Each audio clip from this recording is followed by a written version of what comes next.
Okay, quadratic formula is this. This is it. When I was in school, we had to memorize it.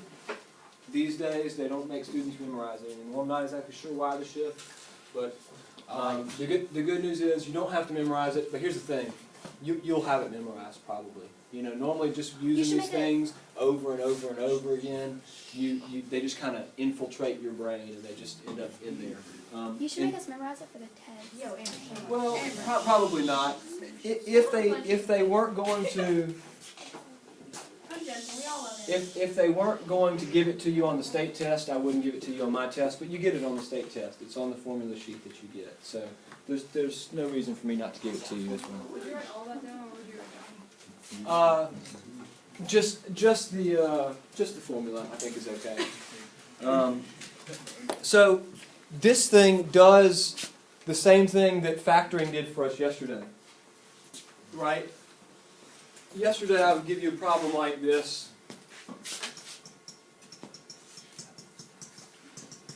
And we would factor it. We'd go down the factoring checklist, we'd factor it, and then we'd set each factor equal to 0, and we'd solve, and we'd get the solutions, the x values that make a true statement. The numbers that if I plug them in, I'd get 0 equals 0. This does the same thing. This does the exact same thing. Hold on one second, Amber. So the natural question then is, why? Why do I have this if we already know how to do it this way? And I'll tell you, because it's important to know why we have this other thing. Because, let's say I had this graph right here. Right? And it looks like this. Okay? And I want to know the solutions. I want to know the zeros. I want to know the x-intercepts. That's the same information I get when I solve this. Right? What's the x-intercept right here? 1/2. I mean, maybe. It kind of looks like it's at 1.5, but Wait, who knows? And if I factor something, do I ever get 1.5 when I'm factoring? No. So I only get integers when I'm factoring. So factoring is great, but it will only work if the solutions are integers, right? If they're whole numbers, positive and negative counting numbers. This thing will work even if it's a fraction, or even if it's an irrational number, one of those numbers that never stops, keeps going forever. So this works at times when this doesn't work. So this is actually more powerful than this. And one last thing before I go to the next slide and start working some examples.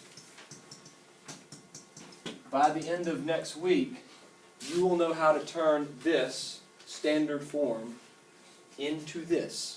Whoa. This thing, you get this. You get the quadratic formula by solving standard form for x. If I solve this equation for x, which you guys don't have the skills to do yet, we haven't learned everything yet, but once you have it, you'll be able to do it. Solve this for x and get this.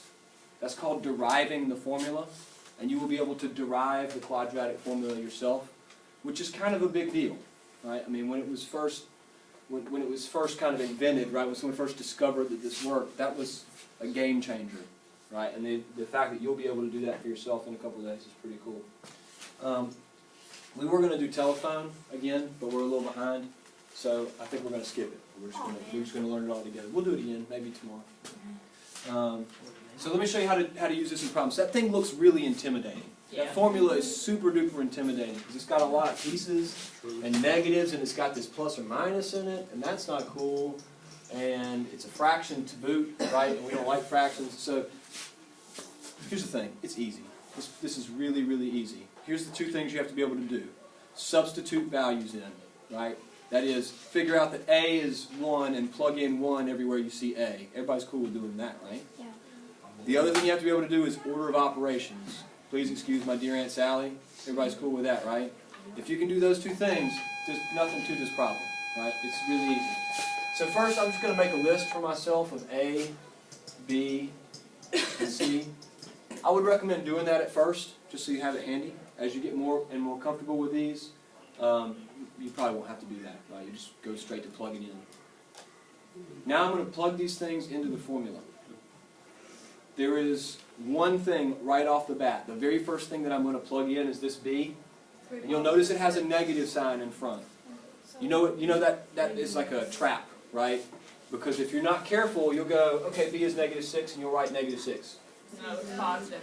But it should be positive 6, right? Because I have a negative in the formula, and then b is negative 6, so I have the negative 6, which is really just positive 6, right? So be careful with that. It's one of the most common mistakes on these types of problems, which are otherwise pretty easy. What's the plus minus there? Say what? What is the plus minus there? So that means I have to work it twice, right? I work it once with the plus and once with the minus. I'll get into that in just a minute.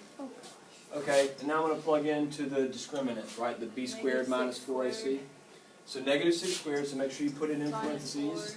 4 times 1 times 4, negative 40. Good. So I'm just plugging in. 2. 2 times 1. 1, because a was 1. Everybody with me so far? Yes, sir. Just plug things in for each letter. Okay, the next step is to start simplifying these pieces. And most of this is done in the calculator. I have a question. Yes, sir. What's a negative it's a B right there. So negative b, right? So I had negative 6, which gave me 6, Oh, okay. right? That was the thing I was warning you to be careful about. Negative 6 squared is positive 36. Okay, so here's what you can do.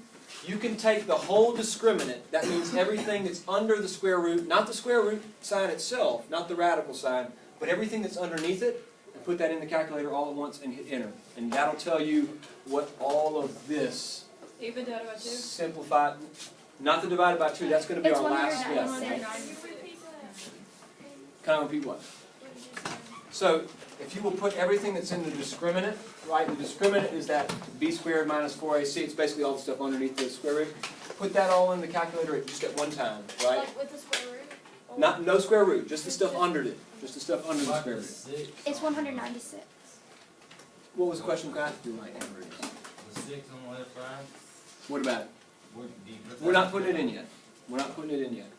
The reason why, there's a temptation to just try and put everything in at once. Well, first off, I can't do that because there's no plus or minus button in the calculator, right? And plus you. So, also, if we take it in little chunks, we're less likely to have the calculator do something that we're not intending for it to do. So, punch all this in with the parentheses, and I think most of you have gotten it by now, and what is it? It's 196. 196. Okay, and also go ahead and simplify the bottom too. 2. 2 times 1 is 2. Okay, at this point, try and take the square root of 196. 14. 14. Wait, when I like plugged How do the you do it on top one, like the really big one in, I got 14. And I don't know what I did wrong. See it? Like I plugged it exactly how it is up there. Let me finish this problem because I know that everybody wants to go to lunch and we're not going until I finish. So let me finish this and you can ask me your question after lunch. Okay? We'll get it on the next part of the video. I'm not sure exactly what you're asking me. So from here to the end, I'm ready to split this into 2 problems. The plus or minus tells me I have to work this twice. I have to do one where I'm doing 6 plus 14 and then dividing by 2. And have to do one where I'm doing 6 minus 14 and dividing by 2. Because these have 2 answers, right? These problems we've been working, most of them have 2 answers. That's how the 2 answers come to me. So 6 plus 14 divided by 2, that's one of them. And 6 minus 14 divided by 2. So do this a step at a time so that you make sure the calculator does what you want. 6 plus 14 is 20 divided by 2, which is 10. 6 minus 14 is negative 8 divided by 2, which is negative 4. Your answer would be x equals 10, x equals negative 4. We'll talk more about this after lunch.